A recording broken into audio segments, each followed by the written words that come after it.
TV조선 취재 기자들이 전하는 뉴스의 중심 보도본부 한라인. 저는 신효섭입니다. 민주당 김의겸 대변인이 오늘 라디오에 나와서 지금은 거의 저강도 계엄령 상태라 생각한다. 군인이 아닌 검사들이 계엄군 역할을 하고 있고 한동훈 법무부 장관이 계엄 사령관 역할을 하고 있다고 했습니다. 김 대변인은 심지어 이미 거짓으로 굳어진 심야 술자리 의혹에 대해서도 가짜 뉴스라는데 동의하지 못한다고 했습니다. 앞서 청와대 대변인 출신인 민주당 고민정 최고위원은 어제 윤석열 대통령의 존재 자체가 사회적 위협이라고 했습니다. 야당 의원들의 정권 비판은 권리이자 의무입니다. 하지만 그것이 국민의 공감과 지지를 얻지 못한다면 아무 의미 없는 딴지 걸기 또는 막말에 불과할 겁니다. 시청자 여러분은 두 야당 의원의 주장 어떻게 생각하십니까? 정부가 철강, 석유화학업종 운송 거부자에 대해서 업무 개시 명령을 발동했다는 소식으로 오늘 보도본부 한라인 시작하겠습니다. 생명안전 후퇴하는 윤석열 정부 규탄한다.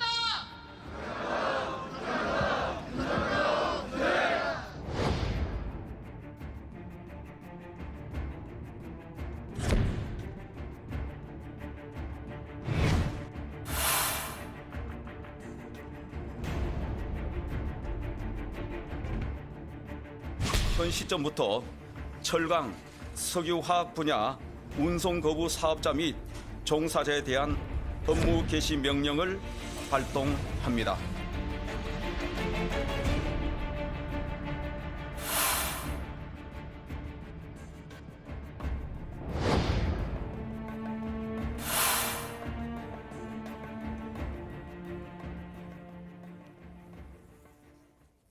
화물연대 총파업이 보름째 이어지고 있습니다. 정부는 오늘 오전 철강 그리고 석유화학 분야에도 추가 업무 개시 명령을 발동하면서 압박 수위를 높였습니다. 네, 정부는 오늘 오전에 한덕수 국무총리 주재로 임시 국무회의 열었습니다. 철강과 석유화학 운송 분야에 대한 업무 개시 명령 발동을 의결했습니다.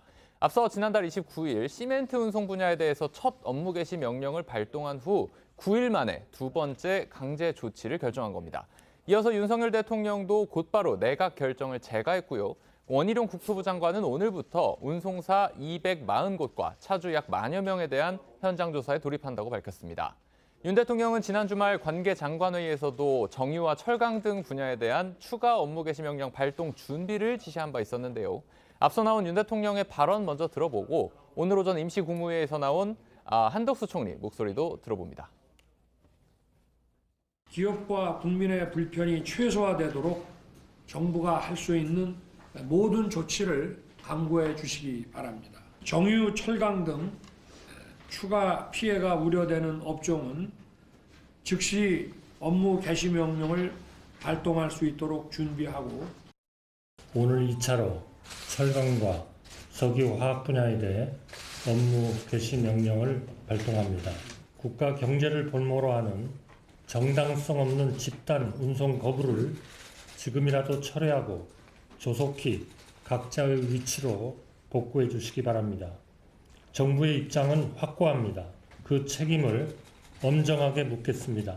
경제 피해와 국민 불편을 최소화하기 위해 전력을 다하겠습니다. 이렇게 정부가 철강과 석유화학 분야에 대해 추가 업무 개시 명령을 결정한 데는 관련 산업계의 피해가 심각하다는 판단이 깔려 있습니다. 앞서 업무 개시 명령이 발동된 시멘트 분야의 경우에는요, 지금 업무 복귀가 속속 이루어지면서 거의 정상화가 이루어졌다고 합니다. 하지만 철강 그리고 석유화학 업계의 피해는 계속 확산되고 있다. 이게 정부의 시각이죠. 그렇죠. 이 국토부에 따르면요, 시멘트 분야의 경우에는 이 현장 조사가 완료된 19개 운송사 모두 업무에 복귀를 했고요. 차주 516명의 경우에도 이 475명은 업무에 복귀를 했고 아직 복귀하지 않은 차주들 대부분도 복귀 의사를 보였다고 합니다. 시멘트 운송 역시 거의 정상화된 것으로 파악이 되고 있습니다. 하지만 이 철강 분야의 경우는 다른데요. 출하량이 평시 대비 48% 수준에 불과하고 또 석유화학 분야의 출하량도 평시 대비 20% 수준으로 지금까지 차질 규모만 해서 각각 1조 3천억 원 수준인 것으로 추산을 하고 있습니다. 여기에 이대로 다음 주까지 운송 거부가 계속이 될 경우 이 피해 규모가 5조 원에 달할 것이라는 우려까지 나오면서 이 추가 업무 개시 명령 카드를 꺼내들 수밖에 없다는 분석이었습니다. 관련해서 오늘 브리핑에서 나온 추경호 경제부총리 목소리 들어보시겠습니다. 지난 11월 24일 이후 2주간 동안 명분 없는 요구 관철을 위한 대규모 물류 중단 사태는 우리 경제에 깊은 생채기를 내고 있습니다. 철강제 출하량은 평시 대비 약 48% 수준에 불과하여 약 1조 3천억 원의 출하 차질이 발생하고 있고 석유화학 제품도 평시 대비 겨우 20% 수준으로 출하됨에 따라 출하 차질이 약 1조 3천억 원에 달하고 있습니다. 법과 원칙에 따른 엄정 대응 원칙 하에 미이행 시 강력한 형사 고발과 행정 처분을 실시하는 등 끝까지 책임을 물을 것입니다. 이번 추가 업무 개시 명령 대상에 정유 분야가 빠진 것을 놓고 파업 사태에 대한 윤 대통령의 강온 전략이 일정 부분 효과를 내고 있다. 이런 분석도 나오고 있습니다. 앞서도 들으셨듯이요. 윤석열 대통령 지난 주말에만 해도 정유 그리고 철강 분야에 대한 업무 개시 명령 준비를 언급을 했었는데 오늘 막상 발동 대상에서는 정유 분야가 빠진 겁니다. 네, 들으신 대로 윤 대통령은 지난 4일 관계장관 회의에서 정유 분야에 대한 업무 개시 명령 발동 준비를 지시했지만 당장 발동하지는 않고 유보를 선택했는데요. 이를 두고 정부가 상황을 지켜보면서 숨고르기를 하고 있다. 이런 분석이 나왔습니다. 또 윤 대통령은 불법 행위에는 끝까지 책임을 묻겠다는 강경 대응 기조와 또 업무 복귀자를 보호하겠다. 이런 유화 제스처를 동시에 보여주는 강원 양면 투트랙 전략도 보였습니다. 이런 과정에서 정유 분야 관련 차주들의 업무 복귀가 속도를 내면서 품절된 주유소의 증가율이 좀 줄어들었고요. 수급 상황도 호전이 됐다고 합니다. 이 때문에 정부는 정유 분야를 2차 업무 개시 명령 대상에서 제외한 것으로 파악이 되고 있습니다. 정부는 업무 개시 명령에 불응하는 이 미복귀자에 대해서는요, 무관용 원칙 아래 엄정 대응하겠다 이런 방침입니다. 실제로 불응한 차주에 대한 첫 고발 그리고 행정 처분도 이루어졌습니다. 맞습니다. 국토부는 어제 지금까지 운송 개시 여부에 대한 현장 조사를 진행한 결과 복귀에 불응한 시멘트 화물차 차주 1명을 확인했다고 밝혔습니다. 국토부는 미복귀자 1명을 경찰에 고발하고 지자체에 행정 처분도 요청했다고 합니다. 이어서 경찰은 곧바로 해당 차주에 대한 정식 수사에도 착수했습니다. 업무 개시 명령 불응과 관련한 첫 번째 제재 사례입니다. 화물차주는 업무 개시 명령에 1차 불응하면 자격 정지 30일, 그리고 두 번째 불응했을 때는 자격 취소 처분이 내려지고요. 이에 더해서 3년 이하의 징역 또는 3천만 원 이하의 벌금에 처해질 수 있습니다. 다만 지자체에서 소명을 들어보는 과정을 거쳐서 최종 처분이 결정됩니다. 정부가 이렇게 초강경 대응 기조를 유지를 하니까 이제 화물연대 내부에서도요, 속속 이탈자가 발생하고 있고 또 파업에 대해서 반기를 든 지부도 나왔다. 이런 보도가 나왔습니다. 네, 조선일보 보도에 따르면 화물연대 본부는 지난 5일 전남 광양항에 드나드는 화물차주 90%가 가입해 있는 전남 지역 본부에 내일까지 운송 거부를 지속해달라는 요청을 한 것으로 알려졌는데요. 여기에 대해서 전남 본부는 더는 버티기 힘들다. 운송을 재개할 수밖에 없다는 뜻을 전했다고 합니다. 이어 전남 본부는 지난 6일 새벽까지 이 내부 회의를 거쳐서 결국에는 이 운송 재개 결정을 내리면서 파업 기조를 당분간 유지해라는 이 본부의 요청을 사실상 거부한 상황입니다. 또 동아일보는 파업 현장에서 이 화물연대 지휘부를 향해서 명분도 실리도 없는 파업이라는 그런 비판의 목소리가 나오고 있다 이렇게 전하고 있는데요. 특히 파업에 참여하고 있는 이 차주들에게 가장 큰 부담은 분명히 생계비 부족일 것입니다. 파업을 하면서 일을 하지 않는 동안 수익 감소가 불가피한 만큼 파업이 보름째 이어지는 상황에서 생활비는 물론이고 이 차량 할부금조차 내지 못하는 그런 상황이 벌어질 수 있다는 우려가 나오고 있다고 합니다. 여기에 이 정부의 강경 대응 기조와 미참여자에 대한 폭력 소식 등으로 여론의 부정적 시선이 커진 것도 이 조합원들의 업무 복귀를 앞당기고 있다는 분석입니다.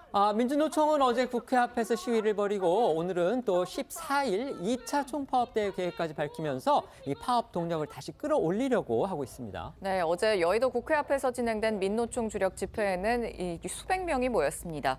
집회 참가자들은 윤석열 정부의 노동정책을 규탄하고 화물연대 지원과 노란봉투법 국회 통과를 요구하면서 목소리를 높였는데요. 민노총은 오늘 긴급 기자간담회를 가지고 또 오는 14일에는 2차 총파업대회를 통해서 화물연대 총파업을 지지하고 동력을 이어갈 것이라고 밝혔습니다. 오늘 민노총 긴급 기자간담회 모습 보시고 어제 열린 또 민노총 집회 모습도 이어서 보시겠습니다.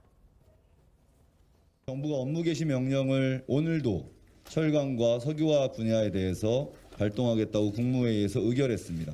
그리고 14일에는 2차 총파업 총력수행대회를 16개 지역에서 동시다발로 개최하고요. 12월 22일에는 민주노총 결의대회를 한 차례 더 국회 앞에서 계획하고 있습니다. 생명안전 후퇴하는 윤석열 정부 규탄한다.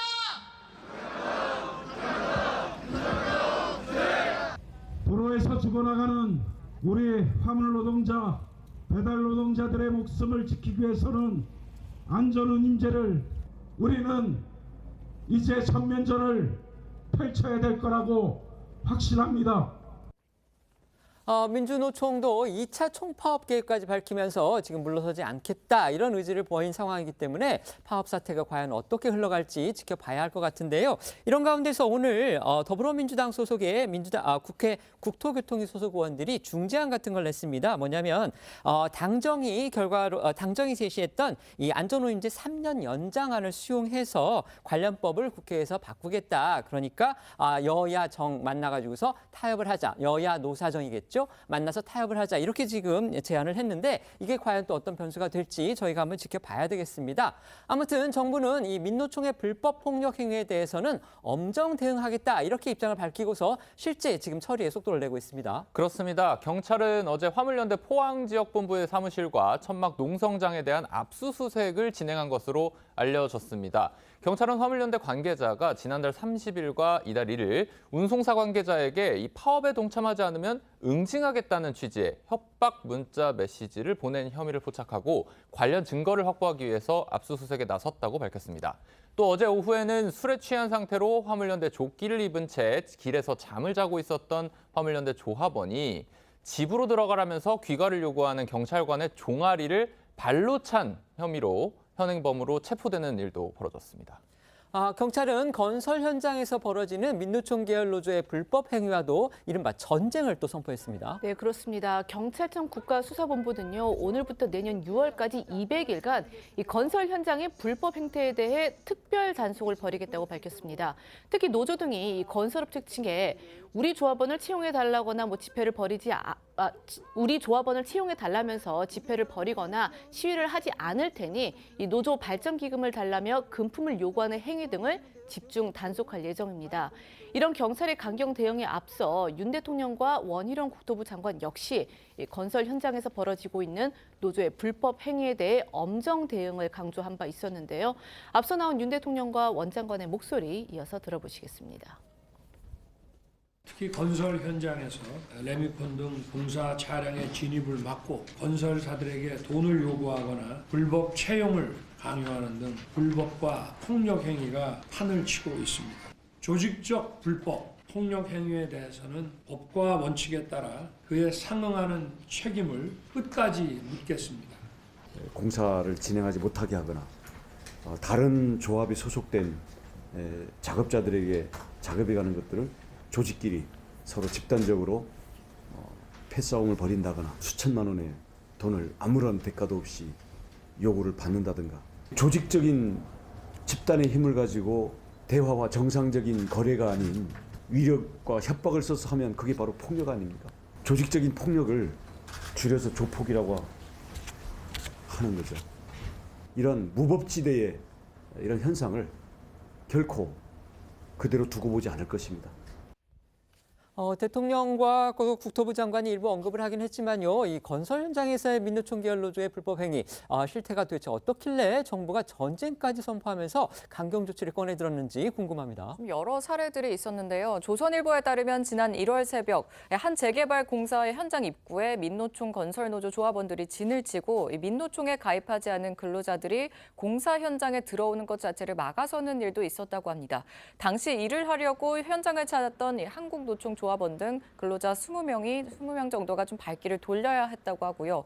또 경기도청 신청사 이 공사 과정에서는 민노총이 민노총 조합원들을 더 고용하라면서 공사 현장에 난입하고 또 안전관리 불량이라는 투서를 관할 지자체에 넣는 등의 좀 다양한 수법으로 공사를 방해한 일도 있었다고 전해졌습니다. 조선일보는 이 밖에도 민노총 건설노조가 공사 현장에서 장송곡을 틀면서 일부러 소음을 내서 또 인근 주민들이 민원을 넣게 하거나 현장 입구에 동전을 떨어뜨린 뒤에 노조원들이 이를 줍고 다니면서 자재 트럭이 못 들어가게 하는 수법까지 써서 공사를 방해한 사례도 있었다고 보도했습니다. 결국 정부는 이 같은 민노총을 중심으로 한 노조의 불법 파업, 그다음에 각종 불법 행위에 대해서 이제 타협 없이 엄정 대응하겠다 이런 방침 강조하고 있는데요. 하지만 민주당은 이 같은 정부의 강경 기조를 여전히 비판하고 있습니다. 특히 고민정 최고위원은요, 이 파업 사태에 대처하는 윤 대통령의 존재 자체가 사회적 위협이다 이렇게 주장을 해서 지금 막말 논란을 자초했습니다. 많은 논란을 낳았던 고민정 의원의 이 발언, 앞서 윤 대통령이 화물연대 파업 대처나 북핵 위협 대응이나 마찬가지라면서 원칙적으로 처리해야 한다는 그런 취지의 발언을 두고 자신의 입장을 밝히는 과정에서 이 대응성 발언으로 나온 겁니다. 고 의원은 지난 6일에 한 라디오 인터뷰에서 윤 대통령이 노동자들을 향해 북핵 위협이라는 발언을 하면서 사실상 노동자를 적으로 표현했다. 윤 대통령의 존재 자체가 사회적 위협 수준까지 올라왔다라고 주장했습니다. 이에 대해서 국민의힘 당연히 곧바로 강하게 비판하고 나섰죠. 장동혁 원내대변인은 논평을 통해서 고민정 의원은 동료에게 쇠구슬을 날리고 폭언과 폭력을 일삼는 그들이 정당하다는 것이냐, 아니면 불법 파업을 응원하고 지지하는 것이냐 이렇게 되묻고 싶다고 지적했습니다. 그러면서 옛말에 입은 재앙을 불러들이는 문이 된다는 말이 있다면서 세상에서 제일 무서운 폭력이 언어폭력이다. 고민정 의원은 고민 좀 하고 말을 뱉길 바란다라고 말했습니다. 앞서 나온 고민정 민주당 의원의 라디오 인터뷰 목소리와 장동혁 원내대변인 목소리까지 이어서 들어봅니다. 노동자들을 향해서 북핵 위협이라는 발언까지도 하셨던데 북한을 주적이라고 여기는 분들이시잖아요. 그 얘기는 노동자를 적으로 여기는 발언이거든요. 이 부분은 굉장히 위험한 발언입니다. 그래서 오히려 제가 느끼기에는 윤 대통령의 존재 자체가 굉장히 사회적 위협 수준까지 올라왔다라고 봅니다. 윤석열 정부에서 이렇게 외치는 법과 원칙은 어떻게 보세요? 약간 그냥 아무런 그 판단 없이 말하는 앵무새 같다는 생각이 들어요. 법과 원칙, 법치를 계속 얘기하시는데 네. 대통령이 말하시는 법치의 영역 안에 들어있는 국민은 누구이고 법치 바깥에 있는 국민은 누구인가. 입에 담지 못할 막말을 했습니다. 제발 고민 좀 하고 내뱉으시기 바랍니다. 민주당 고민정 최고위원은요, 문재인 청와대 대변인을 지냈습니다. 최근 검찰의 전 정권 수사에 맞서서 문 전 대통령을 강하게 엄호하고 있죠. 그런데 윤석열 대통령에 대해서 민노총을 겨냥해서 강경 발언을 하고 또 강경하게 대응한다는 이유로 사회적 위협이라고 주장했습니다. 이거 어떻게 들으셨습니까? 근데 고민정 의원이 이해하고 있는 것이 저하고 좀 다른 것 같아요. 예를 들어서 노동자들의 위협에 대해서 북핵 위협에 비유한 거는 원칙적인 대응을 해야 된다는 게 윤석열 대통령의 뜻이다. 이런 거였거든요. 그런데 그런 부분을 마치 노동자를 적으로 대하고 있다라는 것으로 이렇게 곡해 해석하는 걸 전제로 해서 얘기를 하니까 윤 대통령은 사회적 위협이 될 수밖에 없는 결론에 도달하죠. 만약에 그게 북핵 위협이나 아니면 노동자들에 대한 대응이나 원칙적 대응을 하는 것이 중요하다라고 이해를 했다면 지금 윤석열 대통령의 그 노사 법치주의 이거는 지극히 정당한 게 된단 말이죠. 그런 점에서 본다면 아마 본인이 이 전체적인 윤석열 대통령의 대응 방침을 왜곡해서 자기가 받아들이기 때문에 저는 저런 발언이 나온다고 보고요. 정확한 이해를 바탕으로 해서 논평을 해주고 비판을 해주길 바란다. 저는 이렇게 얘기하고 싶습니다. 네, 말씀해 주시죠. 사실 화물연대 또 나아가서는 민주노총이라는 이제 분들이 절대선도 아니겠지만 또 절대악도 아닐 거거든요. 그렇기 때문에 지금 노동자들을 좀 적대시하는 게 아니냐라는 우려들은 야당을 포함해서 좀 많은 국민들께서 갖고 계신 우려인 것 같습니다. 물론 대통령은 원칙으로 대응하겠다라는 기조도 분명히 있는 것 같지만 그 원칙적인 단호한 대응이 어떨 때는 그 노동자들 입장에서는 대화를 전제로 하는 것이 아니라 제압이라든지 업무 개시 명령을 통해서 강제력을 동원하는 것으로 보일 수도 있거든요. 이제 그런 측면에서 또 대통령이 북핵 위협과 같다라는 말씀을 하신 적이 있었기 때문에 그러면 북한은 우리의 주적이고 그럼 노동자가 적이냐라는 이야기까지 나아간 것 같습니다. 그렇기 때문에 고민정 의원의 얘기는 사실 저기 사회적 위협이라기보다는 결국 노동자들 그리고 적어도 민노총이 느끼기에는 대통령의 어떤 저런 말 한마디가 굉장히 위협이 될 수도 있겠구나 차원에서 좀 이해할 수 있을 것 같고요. 그렇다고 하더라도 지금 여야 정치인들이 말이 굉장히 거칠어지고 있는 상황인 건 분명한 것 같아서 그런 거친 말들에 대해서는 서로 간에 좀 조심을 해야 될 것 같습니다. 네. 한동훈 법무부 장관이 민주당 김의겸 의원 그리고 유튜브 매체 더 탐사 관계자 등을 민형사 고소한 것을 두고서도 지금 파장이 계속되고 있습니다. 오늘은 김의겸 의원이 라디오에 나와서 현 시국을 저강도 계엄령 상태다 이렇게 주장을 하는가 하면 청담동 술자리 의혹도 가짜뉴스가 아니라는 식으로 주장을 해서 또 논란이 일고 있습니다. 네, 다들 아시다시피 김의겸 의원은 지난 10월에 법무부 국정감사에서 7월 20일 새벽 서울 청담동의 고급바에서 윤 대통령과 한 장관이 김현장 변호사 30명과 30여 명과 술자리를 했다라고 의혹을 제기했었죠. 하지만 한 장관은 해당 의혹을 가짜뉴스로 몰아세우면서 법적 대응을 예고해왔고 결국 직접 의혹을 제기했던 김의겸 의원 그리고 더 탐사 측 관계자들, 제보자 등등을 허위사실 유포 혐의로 경찰에 고소했습니다. 그리고 이와 함께 총합 10억 원의 손해배상 청구 소송도 낸 겁니다. 또 한 장관은 어제 출근길에서도 청담동 술자리 의혹에 대해서 가짜뉴스라고 다시 한번 선을 그었는데 이와 관련해 오늘 김 의원은 오늘 라디오에 나와서 가짜뉴스 동의하지 못한다 이렇게 맞받았거든요. 목소리 한번 듣고 오겠습니다.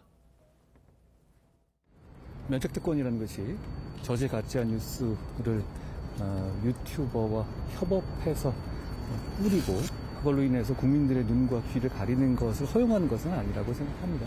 지금 이 한 달간의 이런 일로 인해서 국민들께서 불필요한 스트레스를 많이 받으셨고 사회적 소모도 컸다고 생각합니다. 그럼에도 불구하고 이번에도 흐지부지 넘어간다면 이분은 앞으로 계속 그러지 않겠습니까? 다른 국민들한테. 그리고 그렇게 하겠다고 본인 스스로 공언하기까지 했고요. 이번에는 다시는 그러면 안 된다는 분명한 선례를 남기는 것이 지금 말씀하시는 김의겸이 말씀하신 법무장관의 지위 이런 걸 감안하더라도 더 공익에 부합하는 거라고 저는 생각합니다. 동의 못하고요. 제보 내용이 아주 구체적이고 생생했죠. 그 자리에 있었다는 이세창 씨 2번에나 걸쳐서 그 자리에 있었다. 그리고 윤석열 대통령도 있었다라고 하는 것을 인정을 하지 않았습니까? 지금이야 그게 사실이 아니라고 뭐 그렇게 판정이 돼가고 있는 것 같습니다만은 또 사실은 또 그것도 어제 또 많이 또 바뀌더라고요. 그렇습니다. 어제 보니까 이제 6시간이나 그 녹취록이 있는데 거기에 보면 최초의 제보자 그분이 또 말을 번복하는 걸로 또 나와요. 조심하느라 또 겁이 나서 제가 물어보지 않았는데 만일 나중에 그게 사실로 밝혀지면 제가 얼마나 땅을 치고 후회를 하겠습니까? 김 의원 얼마 전에는 이제 술자리 의혹이 거짓으로 굳어지는 그런 상황이 벌어지니까 유감이다 이렇게 뜻을 밝혔었는데 오늘은 아예 가짜 뉴스라고 보지 않는다고 이렇게 말을 바꾼 것처럼 보입니다. 사태의 흐름을 뭔가 거슬러서 완전히 거꾸로 가버리는 듯한 그런 모습으로 보입니다. 네, 먼저 이 술자리 의혹의 진실 여부와 관련해서 김 의원이 술자리 동석자로 지목을 했던 첼리스트 A 씨가 경찰 조사에서 전 남자친구를 속이려고 거짓말을 했다 이렇게 진술을 하면서 사실 이러한 상황이 거짓으로 굳어지고 있습니다. 김 의원 역시 이 사실이 알려지니까 입장문을 내고 심심한 유감을 표한다라고까지 했는데요. 그런데 한 장관이 소송을 제기하자 김 의원은 SNS에 글을 올려서 한치도 물러설 생각이 없다. 법대로 해보자고 하는 것이니 저도 법에 따라 당당하게 응하겠다라는 입장을 밝혔고요. 오늘은 또 이 개인적인 차원에서 사과를 하고 말고 할 문제가 아니다라면서 한 장관에게 사과를 할 뜻이 없음을 분명히 했습니다. 오프닝에서 말씀드렸듯이 김 의원 특히 현 시국을 군인이 아닌 검찰을 동원한 저강도 계엄령 상태다 이렇게 주장을 하면서 한동훈 장관을 계엄사령관이라고 또 비판을 했습니다. 네, 김 의원은 술자리 의혹을 좀 제기할 때 팩트체크가 부족했다는 진행자 질문에 평시 체제였다면 조금 더 차분히 접근할 수 있었겠지만 지금은 정권이 야당 파괴에 나서는 상황이라면서 전두환 정권 때가 계엄령이라면 지금은 저강도 계엄령 상태다. 또 검사들이 계엄군 역할을 하고 있고 한 장관이 계엄사령관이라고 주장을 한 겁니다. 그 목소리 한번 들어보시죠. 이게 평시 체제라면 평시라면 좀 더 차분하게 접근을 할 수 있었겠죠. 네. 하지만 지금이 평시인가요? 역대 어느 정권이 지금처럼 야당 파괴에 나선 적이 있었습니까? 문재인 전 대통령 또 이재명 대표에 대해서 거의 뭐 일망타진 수준으로 지금 검찰이 나서고 있는데 네. 이건 기억을 되돌리면 80년 5.17 때 전두환 때나 있었던 일이라고 생각을 합니다. 전두환? 네, 5.17 이후에 삼김을 뭐 용공 비리로 해서 다 잡아가두지 않았습니까? 가택연금을 시키거나. 그래서 그때가 계엄령이라면 저는 지금은 거의 저강도 계엄령 상태다 이렇게 생각을 하고 있습니다. 지금은 한동훈 법무부 장관이 계엄사령관 역할을 하면서 계엄군을 지휘하고 있는 거 아니겠어요? 네, 이런 상태에서 어떻게 점잖게만 차분하게만 싸울 수 있겠습니까? 네, 김 의원은 또 한 장관이 본인과 더 탐사 등을 상대로 10억 원 규모의 손해배상 소송을 제기한 것에 대해서 명예를 훼손했다고 할지라도 그 대가가 10억까지나 되나 여기에 대해 놀랐다면서 윤 정부가 또 듣기 싫은 소리, 또 쓴소리, 불편한 소리 이런 거는 좀 형사고소로 돈으로 입을 틀어막겠다는 전략으로 보인다고도 했습니다. 김의겸 의원의 사법적 책임 추궁과 관련해서 김 의원 스스로 발목을 잡았다 이렇게 지적받는 부분이 있죠. 바로 김 의원이 국정감사장에서 자신이 더 탐사하고 협업했다고 인정한 바로 그 부분입니다. 그런데 김 의원 오늘 이에 대해서 통상적으로 의원과 기자가 정보 공유하는 수준이라고 자신의 말에 어떤 수위를 좀 낮춘 듯한 그런 인상이 들었습니다. 결국 협업이라고 말했던 게 아무래도 좀 걸렸나 봅니다. 네, 앞서 한 장관은 30여 장 정도 분량의 고소장을 제출했는데요. 김 의원이 사전에 더 탐사 측과 공모했다는 취지의 주장을 담았었다. 이렇게 저희도 전해드렸었습니다. 김 의원 역시 말씀하신 대로 국감장에서 협업한 것은 맞다라고 인정한 바 있었죠. 국회의원이 국회에서 한 이 직무상의 발언은 민영사상의 책임을 묻지는 않습니다만 이 허위사실 유포에 대한 공모행위는 직무와 연관이 없기 때문에 면책특권 대상이 아니라는 게 한 장관 측의 주장이기도 합니다. 관련해서 지난 발언과 오늘 김 의원의 발언 계속 듣고 오겠습니다. 스토킹하는 사람들하고 야합해서 이런 식으로 국무위원을 모욕하는 거에 대해서 자괴감을 느끼고요. 더 탐사하고 같이 협업을 한 건 맞습니다. 하지만 그걸 야합이라고 말씀하시는 건 지나치다고 생각을 하고 그다음에 지금 협업을 말씀하셨는데 통상적으로 국회의원과 그리고 기자들이 어떤 의혹이 제기되거나 어떤 궁금한 점이 있으면 서로 정보도 공유하고 그렇게 서로 협업, 협조 체제 하는 게 아주 통상적인 수준 일입니다. 제가 협업이라고 말한 것은 그 통상적인 의무에 그 수준을 벗어난 게 아니고요. 오히려 협업이 잘 안 됐죠.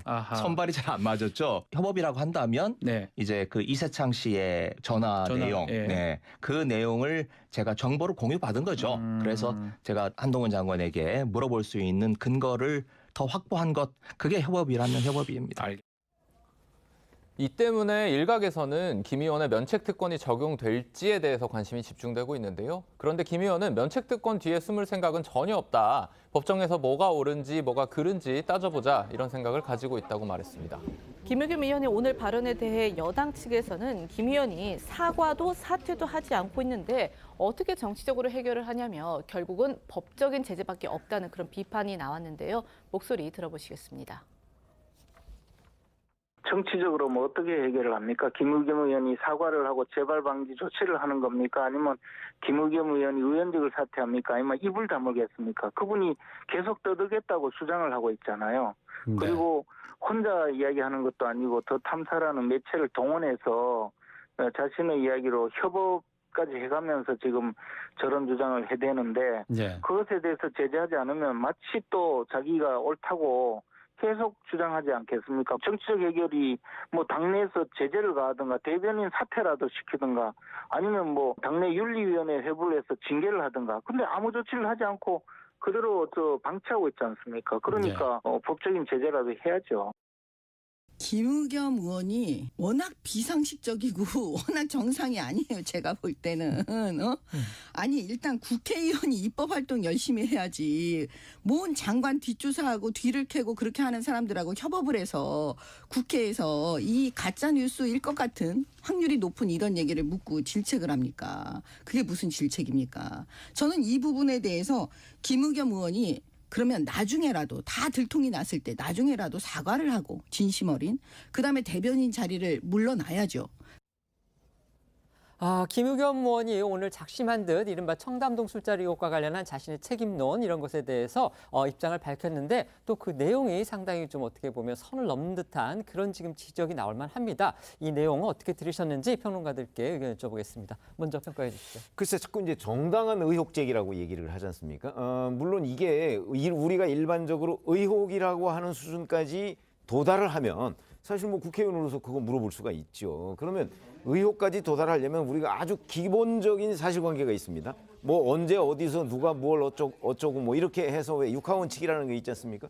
그중에 적어도 상당한 정도를 자기가 확인을 했어야 되는 거죠. 그리고 이거는 직접 그 첼리스트하고 접촉한 것도 아니잖아요. 전화 통화한 것도 아니고 첼리스트가 다른 남자와 전화 통화하는 걸 들은 거예요. 그걸 이제 자기가 입수한 건데 그러면 그 직접 첼리스트한테 진짜 그런 일이 있었는지, 왜냐하면 거기에 근거가 뭐 사진 한 장이 있기를 합니까? 아니면 무슨 녹음 파일이 있기를 합니까? 그 청담동 바에서 뭐 노래 불렀던 그런 게 전혀 없고 그 바가 어딘지도 모르고 이런 상태에서 문제 제기를 한 것이기 때문에 저는 정당한 의혹의 요건에 해당하지 않는다고 보거든요. 그러니까 본인이 정당한 의혹 제기를 하려면 그런 정도 수준에 맞는 얘기를 했어야 되는데 더군다나 본인이 지금 협업이라고 얘기해놓고서 지금 문제가 될 소지가 있으니까 자꾸 공유 얘기를 해요. 협업과 공유는 다릅니다. 엄연히. 그런 점에서 본다면 아마 면책특권을 본인은 이제 기대하고 국정감사에서 그런 질문을 했을지 모르겠으나 이제 수사가 진척이 되니까 과연 뭐 대법원 판례에도 있죠.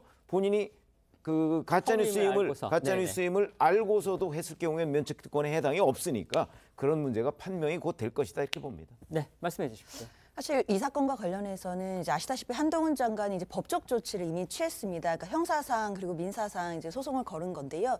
특히 이제 형사 소송과 관련해서는 이게 정보통신망법 허위사실 유포 명예훼손입니다. 그럼 결국에는 허위에 대한 인식이 있어야 됩니다. 근데 그러면 일단 법적으로 공격을 먼저 당했다고 생각을 할 거예요. 그럼 김의겸 의원은 나름대로 법적으로 본인을 방어하는 논리들을 인터뷰에서 얘기를 한 것이라고 저는 평가가 됩니다. 그러니까 예를 들자면 그 이제 녹취록에 있었던 진술들이 굉장히 구체적이었고 생생했다 이 얘기는 그만큼 본인이 이 청담동 술자리 의혹을 진실로 믿을 만한 상당한 이유가 있었다라는 부분을 부각하는 것으로 보이고요. 그리고 마찬가지로 의원으로서 이 부분을 질문하지 않았다가 나중에 진짜로 밝혀졌을 때는 얼마나 땅을 치며 후회하겠냐 이런 발언 같은 경우에는 결국 본인이 본인의 개인적인 이익을 위해서 물어본 것이 아니라 공익을 위해 물어봤다라고 한다면 사실 그 명예훼손죄 위법성이 다 조각이 돼서 처벌받지 않거든요. 그래서 그런 부분으로 법적으로 방어할 수 있는 논리를 핀 것 같고 특히 협업과 관련해서는 지금 면책특권과 문제돼서 가장 문제가 되는 쟁점인데요.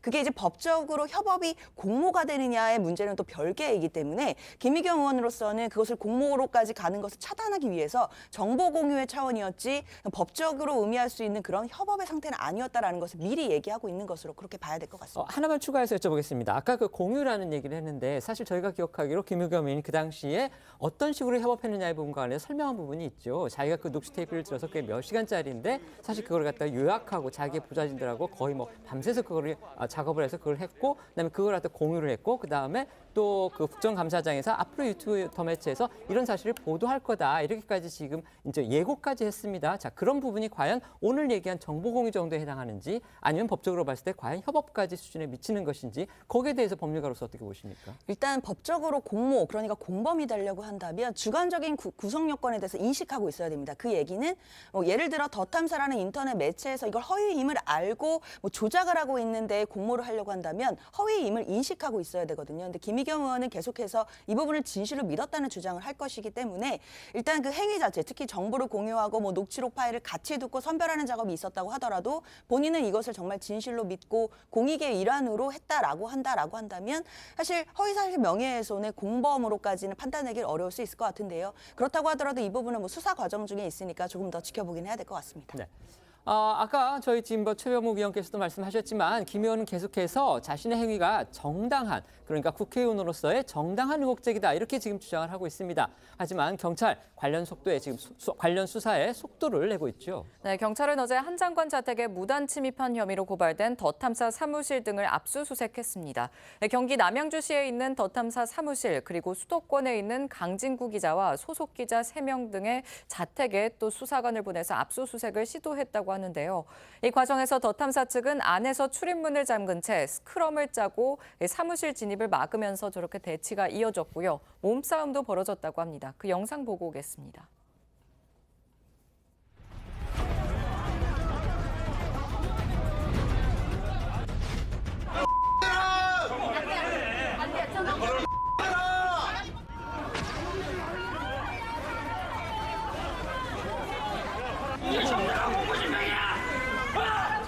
정권의 앞잡이 한동훈 윤석열 앞잡이들아 경찰이 폭정당하자 경찰이 줬다 개노사냐 경찰이 시민을 무력으로 진압한다. 지금 이 모습은 장경 김유리 집 앞에서 있었어야 돼.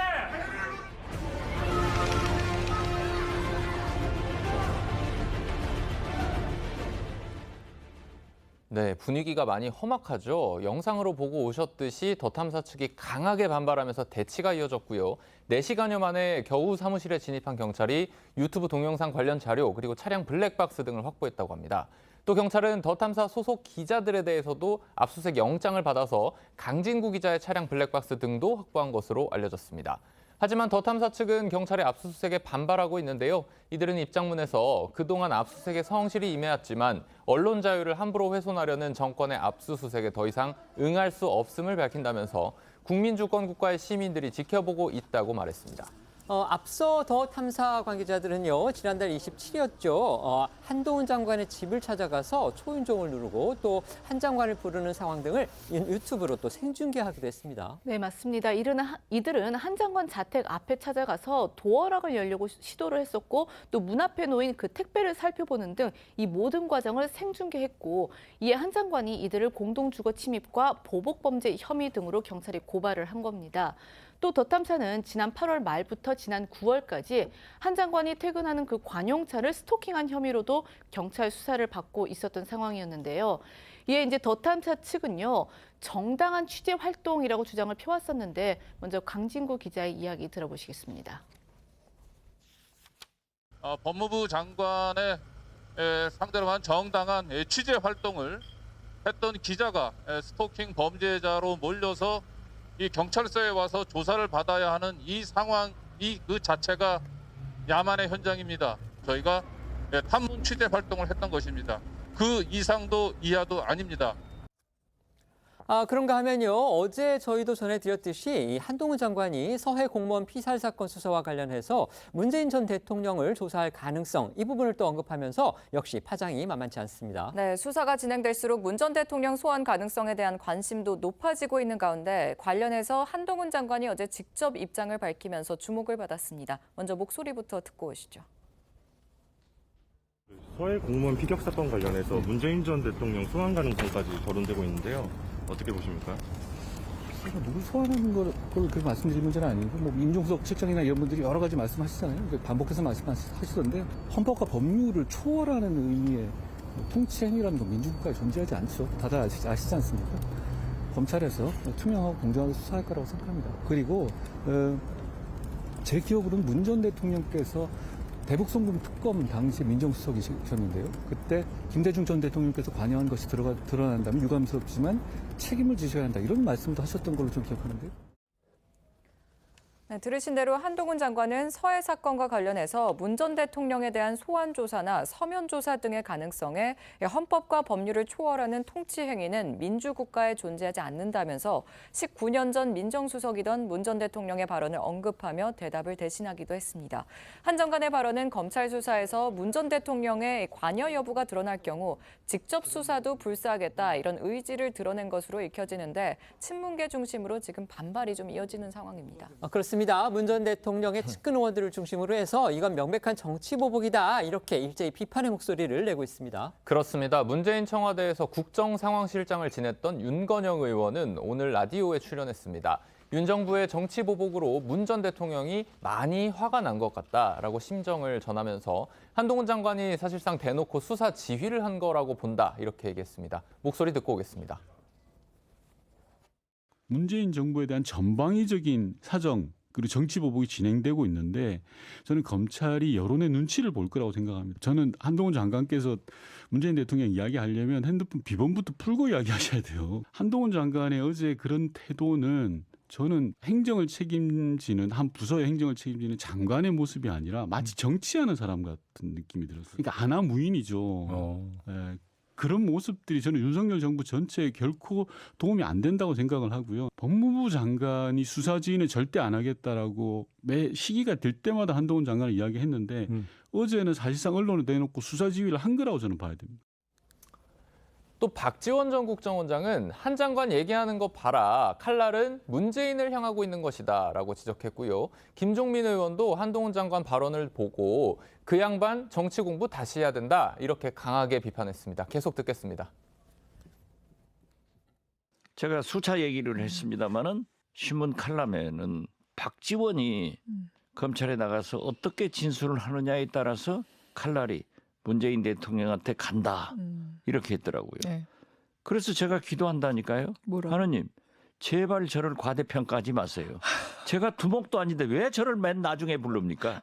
어쨌든 소환 조사를 문재인 대통령한테도 할 거라고 지금 보시는 건데 그렇게 소환 요청이 오면은 가야 된다고 보세요. 소환 요청을 해서도 안 되고 소환 요청을 설사 받더라도 안 나가셔야죠. 그 양반 정치 다시 공부 다시 해야 돼요. 사법 시험만 봤지 정치 공부를 안 한 겁니다. 법이 아닌 정치가 우리 인생에 대한민국에 훨씬 더 큽니다. 그게 비중이. 법으로 안 가고 경찰서 가자. 이게 우리 인생의 전부라고 생각해 보세요. 이게 맞는 그게 이웃이고 맞는 공동체입니까? 그 공동체에 미래가 있습니까? 아니 서로 싸워요. 의견이 달라요. 야 경찰서 가자. 이게 맞는 공동체입니까? 이게 바람직한 거예요? 아니잖아요. 훨씬 더 많은 영역이 정치와 합의에 의해서 이루어지는 거지 법으로 가는 거는 우리가 살아가는 인생, 우리가 지금 공동체에서 벌어지는 일에 저는 1%밖에 안 됩니다. 문재인 전 대통령 자신도 서훈 전 국가안보실장의 구속 전 그리고 구속 후에 두 번 이렇게 강경한 입장을 담은 그런 발표를 했었죠.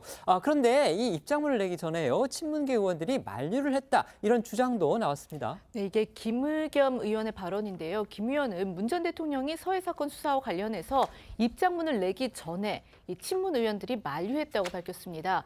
그는 문 전 대통령이 입장문을 쓰기 전에 여러 참모들에게 의견을 물어봤다. 그런데 참모들이 다들 쓰지 마십시오. 라고 했고 특히 임종석 전 비서실장의 경우는 꽤 장시간 동안 말렸다라고 하면서 그럼에도 불구하고 문 전 대통령의 뜻이 확고해서 만류에도 불구하고 글을 썼다고 전했습니다. 그러면서 그 이유를 밝혔는데 저희 입장은 대통령께서 이렇게 험한 일에 나서지 마십시오. 저희들이 싸우겠습니다. 이런 뜻이었는데 대통령께서는 부하들 뒤에 있지 않겠다. 직접 책임질 일에 대해서는 국민들에게 분명하게 진상을 이야기하고 당당하게 맞서시겠다. 이런 뜻을 이제 글을 통해서 밝히신 것이다라고 해석을 하기도 했습니다. 하지만 이런 와중에 국민의힘에서는 법은 만민 앞에 평등하다면서 성역 없는 수사를 강조하고 나섰습니다. 그 목소리도 듣고 오시죠. 문재인 정권에서 했던 적폐청산은 정의이고 지금은 정치 탄압이란 말입니까?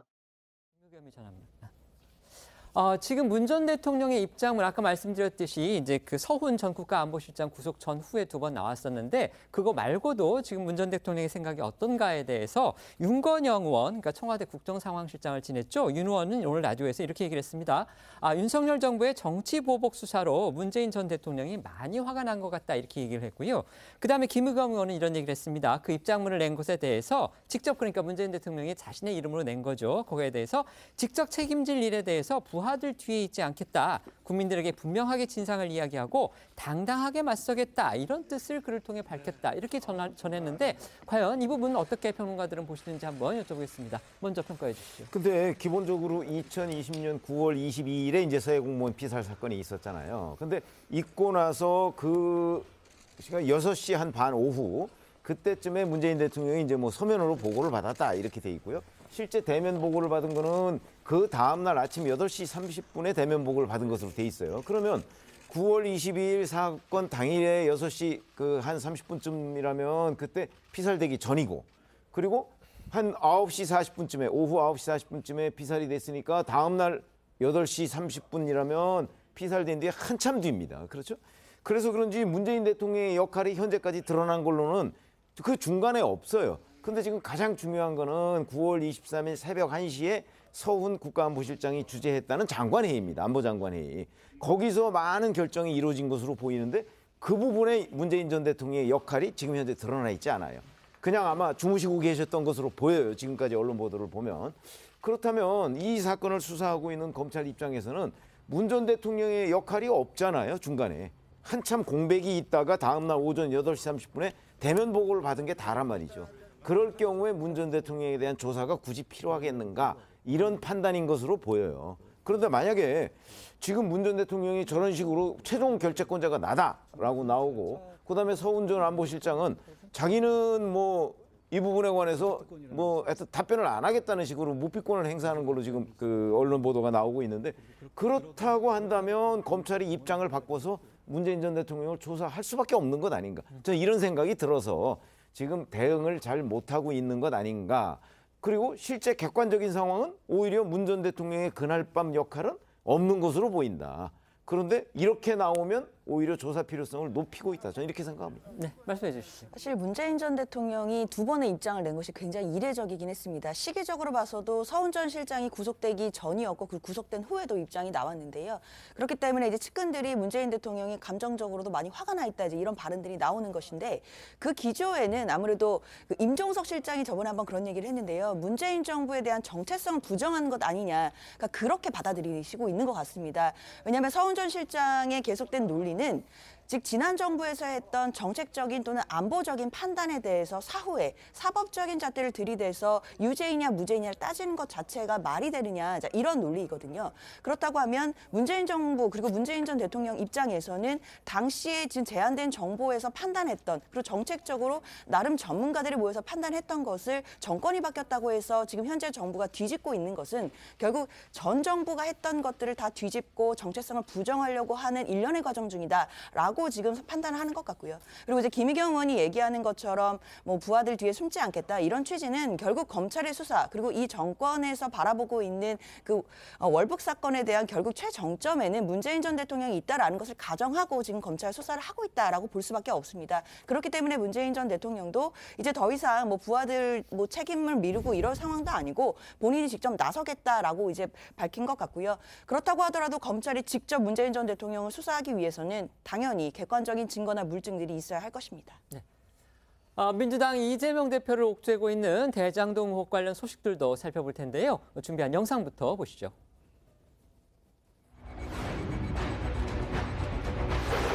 남욱이 연기를 하도록 검찰이 아마 연기 시도를 하는 거 아닌가. 연출 능력도 아주 형편없는 것 같습니다. 캐스팅하신 분께서 발령기도 지적하셔서 너무 송구스러워요.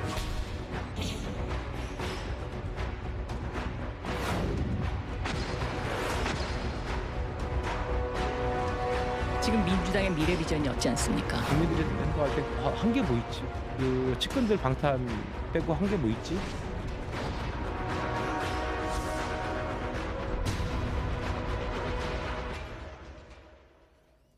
이재명 대표의 사법 리스크, 지금 민주당 내에서도 이른바 임계점에 다다랐다 이런 이야기가 나오고 있습니다. 네, 이재명 대표 사법 리스크에 대한 민주당의 안팎의 또 우려가 날이 갈수록 커지는 분위기입니다. 더욱이 최근엔 비명계뿐 아니라 친이재명계를 표방했던 야권 인사들까지 강한 발언을 쏟아내면서 이 대표를 좀 압박하는 모양새인데요. 이런 가운데 어제 저희 TV조선의 단독 보도를 통해서는 이 대표 쪽으로 향하는 징검다리가 될 수도 있는 이 대장동 의혹 관련해서 또 새로운 정황들도 드러났습니다. 맞습니다. 화천대유 소유주인 김만배 씨가 남욱 변호사를 회유한 게 아니냐 이런 정황이 담긴 CCTV 캡처 화면을 저희가 확보한 거죠. 네, 맞습니다. 대장동팀 대질 조사가 이뤄졌던 지난해 10월 21일이죠. 검찰 복도에서 찍힌 CCTV 캡처 화면입니다. 저 화면인데 화면에는 검찰 조사실에서 나와서 승강기를 기다리는 남욱 변호사와 남 씨의 뒤를 따라간 이 김만배 씨가 승강기에 타는 남 변호사를 향해서 무언가 손짓을 하고 돌아가는 모습이 담겨 있습니다. 저때 김만배 씨가 남 변호사를 회유한 거 아니냐 지금 이렇게 의심을 받고 있는 거죠. 네, CCTV에 잡힌 두 사람 모습을 수상히 여긴 검찰이 남 변호사를 추궁했고 남 변호사는 당시에 김 씨가 손가락 4개를 펼치면서 4억 원은 뇌물이 아니라고 진술해달라는 취지로 말했다고 증언을 했다고 합니다. 당시에 검찰은 김 씨가 유 전 본부장에게 수표 4억 원 그리고 현금 1억 원을 준 정황을 잡고 수사를 하고 있었고 검찰은 김 씨가 유 전 본부장에게 뇌물을 건넨 것으로 봤지만 김 씨는 이를 부인하고 있었던 것으로 전해졌습니다. 하지만 검찰은 이 CCTV와 남 변호사 진술 등을 근거로 유 전 본부장을 뇌물수수로 추가 기소를 했고요. 유 전 본부장의 뇌물수수 액수도 남 변호사에게 받은 3억 5천만 원을 포함해서 8억 5천만 원으로 늘어났습니다. 또한 이 CCTV는 지난해 11월에 검찰이 김만배 씨를 구속한 데에도 상당한 역할을 했다고 하는데요. 검찰은 당시 김 씨의 영장실질심사에서 이 CCTV 영상을 말맞추기 정황으로 제시를 해서 김 씨의 구속영장을 받아냈습니다. 그런데 김만배 씨의 남욱 변호사 회유 의혹 정황 이뿐만이 아니죠. 네, 그렇습니다. 어제 저희 뉴스나인 단독 보도를 통해서 드러난 또 다른 회유 의혹 정황은요. 지난해 10월 이 검찰 수사가 본격화하기 전의 일입니다. 당시 남 변호사는 미국에 머물고 있었는데 김 씨가 여러 차례 연락을 해서 대응 방안 등을 논의를 했고 남욱 변호사는 김 씨와의 대화 내용을 자필 메모로 남겨서 보관을 하다가 이것을 이제 추후 검찰에 제출한 것으로 알려졌습니다. 특히 주목이 되는 거는 김 씨가 자신과 유동규 전 본부장이 맺은 이른바 700억 약정과 관련해 했다는 이야기인데 남 변호사는 검찰 조사에서 당시 김 씨가 그거 이야기하면 형은 죽는다 이렇게 말을 했다고 진술을 했습니다. 여기서 700억 원은 김 씨가 대장동 수익 가운데 유 전 본부장 몫으로 떼주기로 했다는 돈인데 김 씨가 검찰 수사에 앞서서 이 동업자였던 남 변호사의 입단속에 나선 것으로 보입니다. 관련해 지난해 10월 이 김만배 씨와 유동규 전 본부장 측의 이야기도 다시 한번 들어보시죠. 700억 약정설 사실입니까? 이유를 막론하고 이런 소동을 일으켜서 매우 송구스럽게 생각합니다. 700억은 오히려 저희가 김만배 씨와 대화하면서 뭐 줄 수 있냐 농담처럼 얘기하고 실제로 약속도 한 적도 없고 받은 적도 없습니다. 김만배 씨가 먼저 700억을 언급했다는 말씀이신가요? 우리 후배한테도 반 줄까? 한 주세요. 그다음부터는 얻어버리고 안 준 거죠. 그러니까 농담으로 서로 주고받은 거를 녹취되니까 마치 약속한 것처럼 이렇게 지금 돼 있는 상태에서. 그 반이라는 게 뭐의 반인가요? 네, 여기에 남 변호사가 검찰에 제출한 메모에는 남 변호사의 검찰 조사에 대비해 대응을 논의한 내용도 담겨 있었습니다.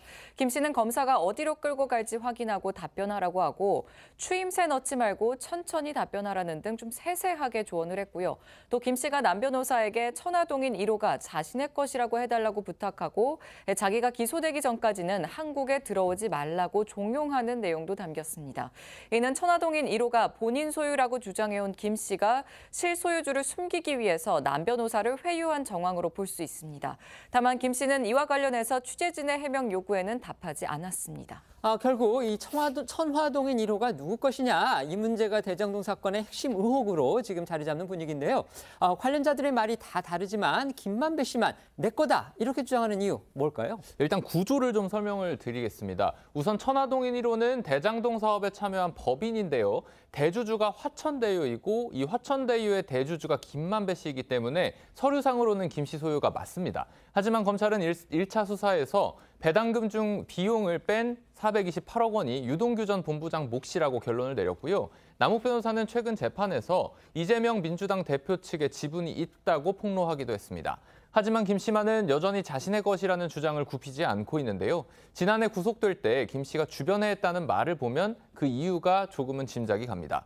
김 씨는 당시 주변에 배임죄 정도만 인정돼서 한 3년 징역을 살면 되지 않겠나? 이렇게 말을 했다고 전해지는데 만약에 천화동인으로 700억 원이 이재명 대표 측 몫이라고 해버리면 결국 이 대장동 개발이 권력 유착 비리임을 인정하는 셈이 되어버리고 형량이 크게 늘어날 수가 있기 때문에 혐의를 부인하는 것이 아니겠냐 그런 분석이 나오고 있습니다. 그러니까 남욱 씨, 그다음에 김만배 씨 입증이 전혀 다르다. 지금 처한 상황이 다르다. 이렇게 봐야 될 텐데요. 검찰은 이재명 대표 측 지분 의혹과 관련해서 과연 이를 뒷받침할 증거를 갖고 있는지 이 부분 역시 궁금합니다. 우선 검찰이 이 대표 측근인 김용 전 부원장과 정진상 실장의 구속영장에 모두 700억 뇌물 공여 혐의를 적용을 했고 또 법원도 이에 따라 영장을 발부해 준 만큼 어느 정도 혐의를 입증할 증거는 확보한 것으로 보입니다. 그리고 검찰 역시 영장에 적힌 혐의 내용은 다양한 증거를 통해서 입증 가능하다 이렇게 자신감을 보이고 있는데요. 법조계에서는 검찰이 이들을 재판에 정식 증인으로 신청을 하고 또 위증 선서를 한 뒤에 법정 진술을 받으면은 이 당사자들의 진술 내용이 바뀌더라도 증거로 인정할 수도 있다 이렇게 보고 있습니다. 관련해 지난해 10월 천화동인 1호와 관련한 대장동 관계자들의 목소리 다시 한번 들어보시죠. 천화동인 1호 실소유주 누굽니까? 그거는 바로 접니다. 그리고 지금 제기되고 있는 여러 의혹들은 특정인이 의도적으로 녹음하고 편집한 녹취록 때문입니다. 천화동인 1호 소유자는 누구입니까? 그분에 대해서 한마디만 부탁드립니다. 남욱은 왜 진술을 바꿨을까요? 12년간 트라이를 해봤는데 CR도 안 먹히더라. 이렇게 얘기한 사람이 대선 자금으로 줬다. 그게 상식적으로 말이 되는 소리입니까? 이재명 대표 어제도 남욱 변호사의 그 이른바 CR 발언을 언급하면서 검찰 수사를 강하게 비판했다는 소식 저희가 전해드렸었는데요. 그런데 남 변호사가 이 대표를 조롱하는 식으로 이를 공개 반박해서 또 화제가 됐습니다. 네, 어제 오전이죠. 자신의 사법 리스크에 대한 그간의 침묵을 깬 이 대표가 남욱 변호사의 폭로를 두고 검찰이 연기 지도를 한 것 같다. 연출 능력도 낙제점이다. 이렇게 말을 하면서 검찰 수사를 비판하고 나섰죠. 그리고 몇 시간 뒤에 검찰에 출석하던 남 변호사가 이 대표 발언에 대한 질문을 받았는데요. 웃음과 함께 나온 남 변호사의 답변은 굉장히 의미심장했습니다. 어떤 말이었는지 직접 들어보시죠. 연기 능력도 형편없다 싶었는데 지금 보면 연출 능력도 아주 형편없는 것 같습니다.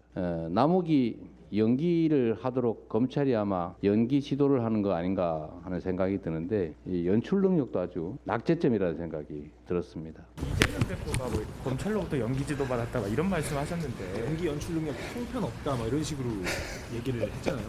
캐스팅하신 분께서 그 발연기를 지적하셔서 너무 송구스러워요. 근데 이게 이 작품은 이제 영화가 아니고 다큐멘터리라. 캐스팅한 분이 이재명 대표가 캐스팅하신 거예요? 이재명 대표가 어제 당 회의석상에서 이제 공개적으로 검찰 그리고 남욱 변호사를 이제 비판을 했죠. 그러니까 남욱 변호사가 법정에 출석을 하면서 캐스팅한 분이다, 영화가 아닌 다큐멘터리다 이런 식으로 응수를 했습니다. 보셨겠지만 남 변호사의 저 냉소적인 웃음도 또 인상적이었다 이렇게 평가하는 분들 많던데요. 어제 두 사람의 발언 논쟁 어떻게 들으셨는지 여쭤보겠습니다. 먼저 한번 평가해 주시죠. 일단 남욱 변호사가 지금 이제 석방된 이후로 많은 이야기들을 쏟아내고 있는데요. 그 많은 이야기 중에 대부분은 누군가 특히 이제 김만배 씨로부터 들었다는 얘기이거나 또는 들은 얘기를 통해 본인이 추측한 것이 대부분입니다. 그렇기 때문에 김만배 씨 측 변호인도 계속해서 법정에서 그 부분을 공격하면서 대다 들은 얘기이거나 추측한 것일 뿐이고 그리고 또는 그 김만배 씨는 그 주장하는 것은 남욱 변호사가 이제 검찰 수사도 많이 받고 여러 관련 재판들도 많이 받다 보니까 그 기억 자체가 오염되거나 또는 회유당했을 가능성도 있다라는 아니냐라는 부분들을 지금 많이 지적받고 있습니다. 그런 의미에서 이재명 대표의 직격이 나오니까 본인도 나름대로 이제 불편한 심경을 이제 토로한 것으로 보이는데요. 남욱 변호사의 저 발언 자체가 법적으로 뭐 바로 뭐 증거가 되거나 이런 의미는 없겠지만 적어도 그 이재명 대표 측에 보이고 있는 어떤 적대감을 표현하는 것은 분명히 있기 때문에 어떤 한 증인이나 그런 관련된 피고인 한 명이 다른 피고인이나 지금 수사받고 있는 대상에 대해서 적대감이 있다라는 것을 드러낸다고 하면 그 사람의 또 진술의 신빙성은 또 법원에서는 또 탄핵될 수 있는 여지가 있기 때문에 저런 발언 자체가 앞으로 재판에서 남욱 변호사의 진술의 신빙성 자체를 또 흔드는 또 역할을 할 수도 있을 것 같습니다. 네, 동의하십니까? 근데 기본적으로 이재명 대표가 얘기하는 건 검찰이 시켜서 남욱 변호사가 지금 거짓을 얘기하고 있다는 주장이잖아요. 그러니까 이제 초반에는 창작 얘기를 하고 지금은 이제 연기, 연출, 뭐 연기 지도 뭐 이런 얘기를 하고 있단 말이죠. 근데 남욱 변호사의 그 진술의 상당 부분이 물론 김만배 씨나 뭐 아니면 그 정영학 회계사로부터 들은 내용이라고 하는 거는 뭐 저도 맞아요. 그건 맞는데 문제는 그런 내용들을 들어가지고 남욱 변호사가 메모를 해놓은 게 굉장히 많아요. 그리고 그런 내용을 들어서 실질적으로 본인이 돈을 만들었어요. 만든 과정이 다 있어요. 그렇게 본다면 왜 자꾸 다큐멘터리라고 얘기를 하냐면 사실관계를 본인은 충분히 입증할 수 있다는 거고 그다음에 남욱 변호사의 진술에 따라서 검찰의 수사 단서가 지금 되고 있어요. 그래서 검찰이 남욱 변호사가 김만배 씨로 들었다는 거 그걸 기반으로 해서 김만배 씨를 추궁할 근거 정영학 회계사를 추궁할 근거를 지금 상당 부분 확보하고 아마 거기에 일정한 정도 전 성과가 있다고 보거든요. 왜냐하면 검찰이 상당히 그 지금 저 유죄 입증에 자신감을 보이고 있잖아요. 그런 점으로 본다면 지금 남욱 변호사의 얘기는 그러니까 뭐 자꾸 창작 얘기를 하지만 나는 사실관계를 많이 가지고 있다라는 그런 자신감으로 저는 보입니다. 네, 앞서도 전해드린 것처럼 현재 민주당 내부는 비명계 의원들을 중심으로 이 대표 사법 리스크에 대한 우려와 비판의 목소리가 커지고 있는 상황입니다. 정진상 실장 그리고 김용 전 부원장 등 이 대표의 측근들이 잇따라 구속이 되고 남욱 변호사 등이 거듭 이 대표에게 불리한 발언을 쏟아내고 있는 상황이 이어지니까 의원들의 인내력도 점점 한계를 향해서 가고 있다는 분석입니다.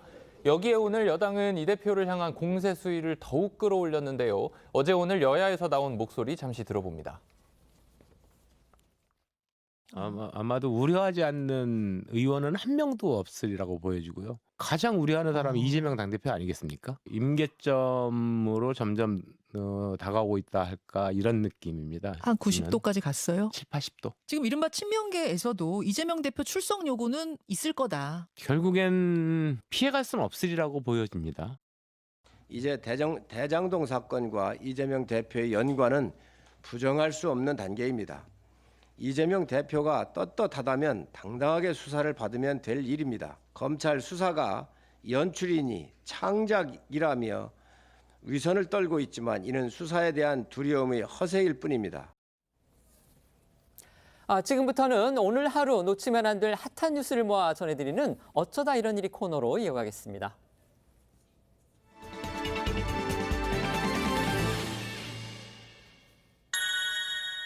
첫 번째 키워드는요. 영광의 금이 환영. 우리 축구 대표팀의 귀국 소식이군요. 네, 그렇습니다. 12년 만에 월드컵 16강 진출을 이뤄낸 우리 축구 대표팀이 카타르에서의 여정을 마치고 어제 오후 귀국을 했습니다. 인천국제공항 입국장에 우리 대표팀 모습을 드러내자 정말 이 K-팝 공연장을 방불케 하는 환호와 박수가 쏟아졌고요. 선수들도 비행의 피로도 잊은 채 환한 얼굴로 감사의 인사를 전했습니다. 16강 진출이라는 결과도 대단하지만 이제 무엇보다 선수들이 경기마다 보여준 열정 그리고 투지에 많은 국민이 박수를 보낸 걸 겁니다. 그렇습니다. 특히 조별리그 마지막 짜릿한 역전승을 펼친 이 포르투갈전은 우리 선수들의 투혼이 가장 빛났던 순간이죠. 월드컵을 3주 앞두고 안와골절 부상을 당했던 대표팀 캡틴 손흥민 선수와 이번 월드컵의 샛별로 떠오른 이 조규성 선수의 소감 한번 들어보시죠. 포르투갈전을 앞두고 과연 저희한테 몇 프로의 가능성이 있었을까요? 하지만 선수들은 그거를 믿고 있었고 그 꺾이지 않는 마음으로 선수들이 정말 최선을 다하고 정말 진짜 투혼을 발휘해서 그런 경기를 할 수 있었는데 저한테는 너무나도 멋있는 말들이고 선수들한테도 영향을 줬던 부분이라서 선수들한테도 또 저희 팀한테도 또 많은 대한민국 국민분들한테도 이런 꺾이지 않는 마음이라는 단어 또 이런 문장이 앞으로도 계속 꾸준히 유지돼서 또 축구뿐만 아니라 대한민국이 살아가는 데 있어서 더 꺾이지 않고 앞으로 나아갈 수 있었으면 좋겠습니다. 포르투갈전에 이제 희찬이 형이 그 두 번째 골 넣고 나서는 진짜 눈물이 나왔고 저도 지금도 생각하면 울컥하는데 그때만큼 진짜 축구하면서 행복한 기억이 없었던 것 같아요. 저희도 지고 있을 때나 이기고 있을 때나 포기하지 않고 끝까지 그 문구를 보고 이제 또 한 발짝 더 뛸 수 있었던 것 같아요. 16강 진출의 결정적 수훈갑이라고 할 수 있죠. 바로 황희찬 선수인데요. 황 선수는 귀국하자마자 이 포르투갈전에서 보여준 손목 키스 세리머니의 주인공부터 만났다고 합니다. 네, 그렇습니다. 황희찬 선수는 이 골을 넣을 때마다 손목에 키스를 하는 세레머니로 화제가 됐었습니다. 그 세레머니의 주인공이 어제 황희찬 선수 SNS로 밝혀졌는데요. 바로 주인공 황희찬 선수의 할아버지와 할머니였습니다. 이 손목에는 할아버지가 자필로 써준 이 조부모님의 이름이 문신으로 새겨져 있다고 하는데요. 황 선수는 어릴 때부터 자신을 길러준 조부모에 대한 애정이 남다른 것으로 알려졌습니다. 과거 한 인터뷰에서도 할머니와 할아버지가 인생의 전부이자 모든 것이라고 말해서 화제가 된 바 있습니다. 벤투 감독을 포함한 대표팀 선수들이 오늘 윤석열 대통령의 초청을 받아서 저녁 식사를 함께한다고 합니다. 대통령 부인 김건희 여사도 동석한다고 하죠. 그렇습니다. 윤 대통령은 축구 국가대표팀을 초청해서 투혼을 보여준 선수와 코치진에게 국민을 대신해서 감사의 인사를 전하고 다음 도전을 응원할 것으로 알려졌습니다. 네, 16강 진출 목표를 달성한 우리 축구 대표팀에게는요, 이 두둑한 포상금도 주어질 것으로 보이는데요. 대한축구협회가 지난 5월 발표한 카타르 월드컵 대표팀 포상금 지급 기준에 따르면요, 월드컵 최종 엔트리에 포함된 선수들은 1인당 기본 포상금 2천만 원에 경기에서 승리를 하면 1인당 3천만 원, 그리고 무승부는 1천만 원씩 더 받게 됩니다. 그리고 대표팀이 16강에 진출하면 1억 원씩 더 받기로 되어 있었는데 우리 진출했죠. 한국 대표팀은 16강 목표 달성으로 해서 1인당 1억 6천만 원을 확보한 셈입니다. 역대 한국 축구가 참가한 대회 중 가장 많은 액수라고 하죠. 두 번째 키워드 보겠습니다. 대통령의 마중. 이거 어떤 얘기죠? 네, 폴란드가 주문한 한국산 무기 K2전차와 K9 자주포 첫 물량이 현지 시각으로 6일 폴란드 현지에 도착했습니다. 지난 8월 1차 실행 계약을 맺은 지 4개월 만에 폴란드에 인도된 건데요. 이 자리에 폴란드 대통령까지 나와서 무기 도착을 반겨서 눈길을 끌었습니다. 안제이 두다 폴란드 대통령과 엄동환 방위 사업청장 목소리 한번 들어보시죠. w nowoczesne, skuteczne uzbrojenie jest w stanie zatrzymać rosyjskie ambicje imperialne i rosyjską brutalność. 저는 방위사업청장으로서 K2 전차와 K9 자주포의 우수성에 대해서 확신을 갖고 있습니다. 이미 한국과 세계 곳곳에서 반응성, 생존성, 기동성이라는 극대화된 무기체계로 평가받고 있는 명품 무기체계입니다. 한국산 무기가 내린 이 항구가요, 폴란드 수도인 바르샤바에서 차로 한 4시간 정도 떨어진 곳이라고 합니다. 그런데 이렇게 상당히 먼 곳까지 대통령이 직접 찾아온 겁니다. 그렇죠. 그러니까 해외 무기 도입 행사에 군 통수권자까지 참석한 것은 굉장히 좀 이례적으로 볼 수 있는데요. 러시아의 우크라이나 침공 이후 폴란드가 느끼는 위기감과 또 한국산 무기에 대한 기대감이 반영됐다는 평가가 나오고 있습니다.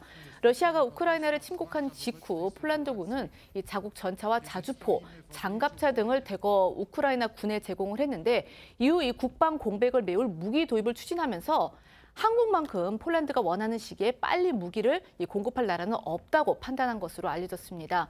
실제로 우리나라가 계약 체결 후 4개월여 만에 전차와 자주포 등을 제공한 것은 국제 무기거래 관행상 매우 이례적인 일이라고 하는데요. 이에 폴란드 대통령은 만족감을 드러냈다고 합니다. 세 번째 키워드입니다. 갑질호 공방인데요. 배우 이범수 씨 사진이 있네요. 어떤 소식입니까? 배우 이범수 씨가 자신이 가르치고 있는 학생들을 상대로 갑질을 했다는 의혹에 휩싸였습니다. 이범수 씨는 2014년부터 한 대학교 공연 예술학과 학과장으로 교단에 서 왔었는데요. 한 연예매체가 온라인 커뮤니티에 올라온 제자 A 씨의 제보를 보도하면서 이 논란이 불거졌습니다. 자신을 이범수 씨의 제자라고 소개한 A 씨는요. 이범수의 마음에 들었거나 돈이 많은 학생들은 주 조연을 맡았지만 가난한 학생들은 졸업 때까지 연기를 배울 수 없었다.